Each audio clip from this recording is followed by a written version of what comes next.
Bienvenida o bienvenido a esta exploración. Hoy nos vamos a Aquincum, esa ciudad romana que fue antes Budapest, ¿sabes?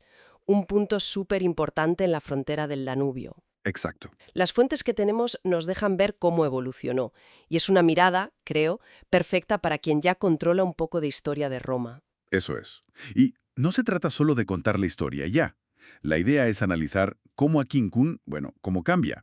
Pasa de ser un puesto militar avanzado en el Limes Ajá. a convertirse en un centro clave en Panonia, tanto administrativo como económico. Vamos a ver su urbanismo, cómo se mete en la estructura del imperio. Y queremos entender qué la hizo especial, siendo una ciudad de frontera. Pues empecemos por el principio. Siglo I después de Cristo. Los celtas dejan su asentamiento en el monte Gerlert y llegan los romanos. Primero tropas auxiliares, ¿no? Sí, unidades más pequeñas al principio. Pero el momento clave es hacia el 89 después de Cristo, ¿no? Cuando se asienta ya una legión entera. Exacto. Ahí llega la Legio Segunda a Diutrix y monta su campamento permanente. Y eso, claro, lo cambia todo. Me imagino. Un campamento así no serían solo soldados. Para nada. Es un motor. Atrae a muchísima gente. Veteranos que se quedan, comerciantes, artesanos, familias. Es que ahí nace la ciudad de verdad. Entiendo. Y alrededor de ese foco militar tan potente surge lo que las fuentes llaman la Canábae. Justo. Un área civil enorme que crece pegada al campamento. Depende de él, sí, pero tiene muchísima vida propia. Ahí estaba el día a día, el comercio. Claro, los talleres, la vida cotidiana. Es el primer núcleo urbano de Aquincum, totalmente conectado a lo que necesitaba y ofrecía la Legión. Y luego, el siglo II. Parece que ahí hay un antes y un después claro. Aquincum sube de categoría, por así decirlo. Totalmente. Con Trajano se reorganiza Panonia. Se divide en superior e inferior. Y Aquincum, probablemente sobre el 105, se convierte en capital de Panonia inferior. Ojo, capital provincial. Y no solo eso. Fíjate que Adriano, antes de ser emperador, fue gobernador allí. ¿En serio? Eso tuvo que darle un prestigio. Vamos, ¿y cómo se notó eso en la ciudad? ¿En su forma?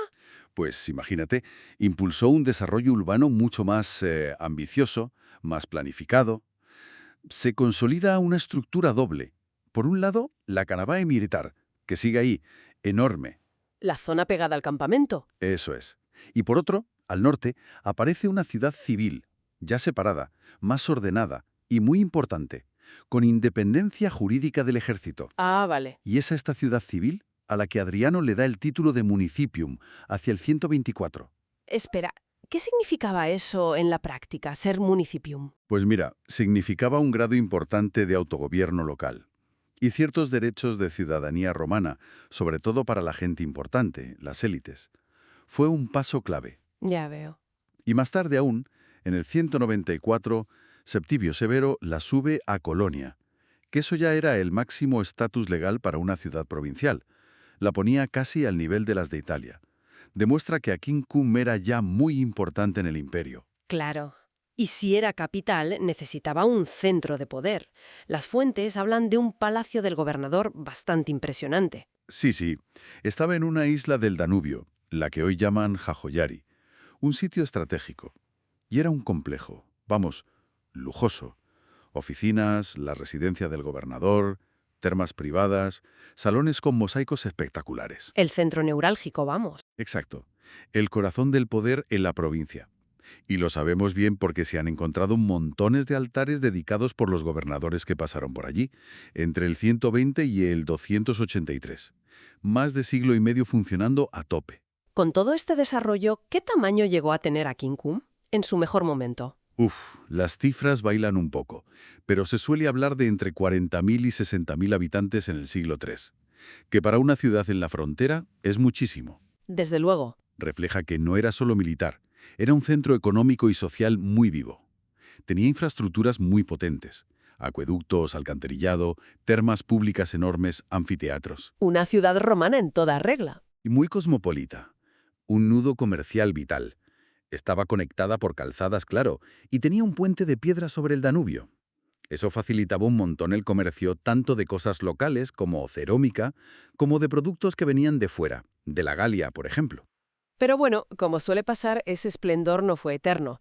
La famosa crisis del siglo III también llegó hasta allí. Sí, claro, la inestabilidad del imperio en esa época golpeó fuerte en las fronteras como Panonia. La presión de los pueblos bárbaros aumentó. Malos tiempos. Y encima, las reformas de Diocleciano, a finales del 3 o principios del 4, reorganizaron las provincias. Y en esa reorganización, Aquincum perdió la capitalidad. Parece que se trasladó a Sopianea, que es la actual Pech. Perder la capitalidad tuvo que ser un golpe duro. Sin duda. Y además coincide con otros problemas. Por ejemplo, parece que subió el nivel del agua del Danubio. Y eso complicó la vida en las zonas bajas. Incluso tuvieron que abandonar el palacio del gobernador en la isla. Vaya. Todo esto provoca una reestructuración muy fuerte. La ciudad civil del norte, la que había sido un municipium y colonia, pierde mucha importancia y se va abandonando poco a poco. La gente tiende a concentrarse otra vez más cerca de la zona militar. ¿Y cómo se las arregló la ciudad en la última etapa romana? En los siglos IV y V. Pues mira, con Constantino a principios del cuarto hay un cambio defensivo muy importante.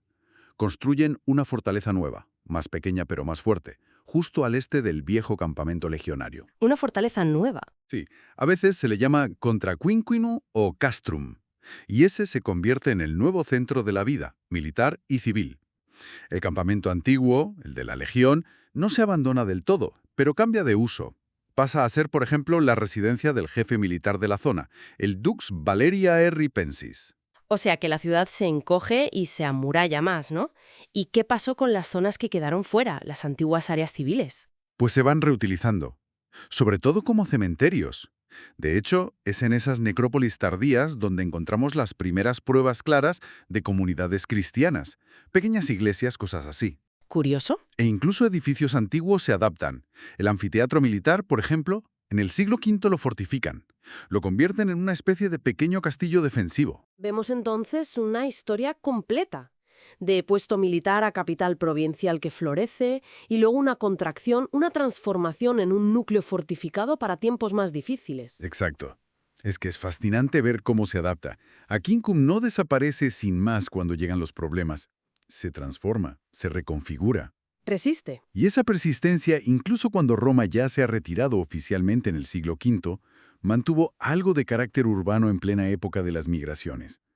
Puso las bases para lo que luego sería Óbuda, la parte medieval de Budapest. Muy interesante. Y como reflexión final, para quienes nos escuchan, si pensamos en esa dependencia tan fuerte del ejército al principio y luego su papel como gran centro administrativo, ¿cómo podríamos comparar el ciclo de vida de Aquincum con el de otras grandes ciudades romanas, quizá las que no estaban en la frontera?